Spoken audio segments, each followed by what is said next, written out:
Ya, masih Pak ya. Ganjar dilaporkan berkaitan dengan dugaan penerimaan gratifikasi yang dilakukan dalam kurun waktu 2014 sampai 2023 dengan total lebih dari 100 miliar rupiah. Dalam laporannya, Ketua IPW menyertakan beberapa bukti. IPW sudah berbicara sebetulnya bahwa Polda punya cukup bukti. Tetapi sampai saat ini kan pandangannya jaksa berbeda ya. Yaitu jaksa mengembalikan berkas harus melengkapi. Jadi memang proses tersebut harus dilengkapi bukti-buktinya oleh kepolisian. Pelaporan terhadap Ganjar dalam dugaan gratifikasi ini dibenarkan oleh Komisi Pemberantasan Korupsi.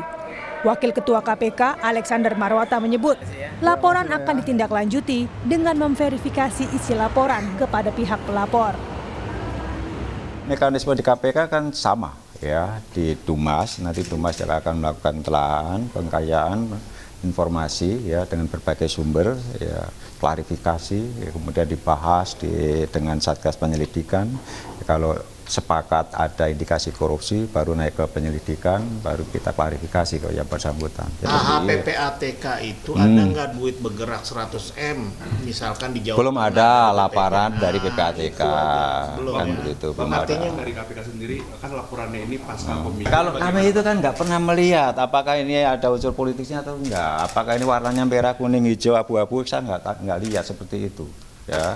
Dan saya yakin staf kami di bawah pun nggak peduli itu kan warna dari orang itu apa ini itu. Sementara itu, TPN menilai pelaporan Ganjar ke KPK terlalu prematur. Tim Deputi Bidang Hukum TPN Ganjar Mahfud, Todung Mulya Lubis menilai pelaporan Ganjar ke KPK bisa jadi bermuatan politis. Namun TPN menyebut Ganjar sudah membantah terlibat dalam dugaan gratifikasi di Bank Jateng. Ya sebetulnya sih boleh saja orang curiga bahwa ini ada politisasi dalam ya kasus Ganjar ya yang dilaporkan ke KPK. Ya. Dan saya kasih kecurigaan situ tentu bisa dipahami, bisa dimengerti. Tapi saya kan belum tahu persis detailnya seperti apa. Dan sementara Pak Ganjar sudah bicara dengan tegas bahwa dia menolak semua tuduhan itu. Saya kasih itu sudah cukup sebagai jawaban gitu. Kami kutip dari kompas.com, Gubernur Jawa Tengah 2013 sampai 2023, Ganjar Pranowo membantah tudingan IPW. Ganjar menyebut tidak pernah menerima pemberian atau gratifikasi seperti yang dituduhkan IPW. Sebelumnya, IPW melaporkan Gubernur Jawa Tengah periode 2013 sampai 2023, Ganjar Pranowo, atas dugaan penerimaan cashback dari perusahaan asuransi. Nilai dugaan gratifikasi atau suap itu mencapai lebih dari 100 miliar rupiah.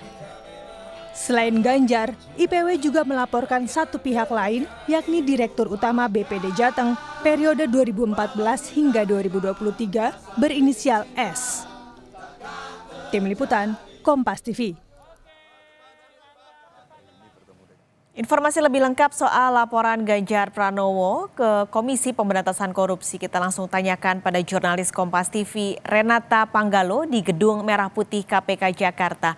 Renata, KPK menyebut laporan yang disampaikan IPW ini akan diverifikasi terlebih dulu. Berapa lama waktu yang dibutuhkan KPK untuk memverifikasi? Ya, Paskalis dan juga saudara, sesuai ketentuan atau peraturan pemerintah yang berlaku ini selama 30 hari kerja, ini memakan waktu verifikasi selama 30 hari kerja. Hal ini disampaikan oleh Kepala Bagian Pemberitaan KPK Ali Fikri melalui pesan singkatnya. Jadi memang diperlukan waktu 30 hari kerja pemeriksaan administratif dan substantif yang dimaksud.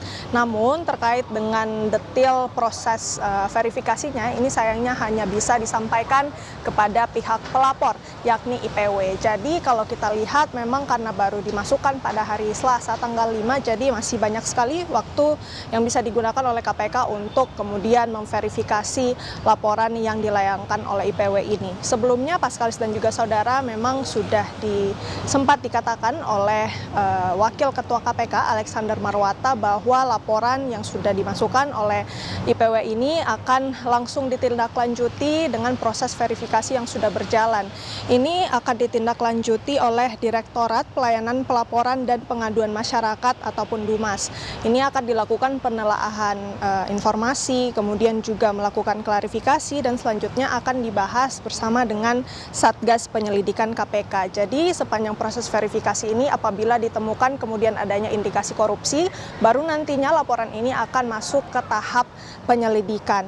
Nah, selain itu juga Alexander Marwata juga menyebutkan bahwa pihaknya akan melakukan kerjasama terkait dengan proses ini dengan sejumlah pihak seperti dengan PPATK, tetapi masih belum bisa disampaikan detailnya seperti apa karena lagi-lagi laporan ini baru masuk memang pada hari Selasa yang lalu. Jadi kita tunggu bersama saja nantinya bagaimana kemudian proses verifikasi ini berjalan, apakah nantinya akan masuk ke tahap penyelidikan, ini masih kita tunggu informasi selanjutnya. Paskalis.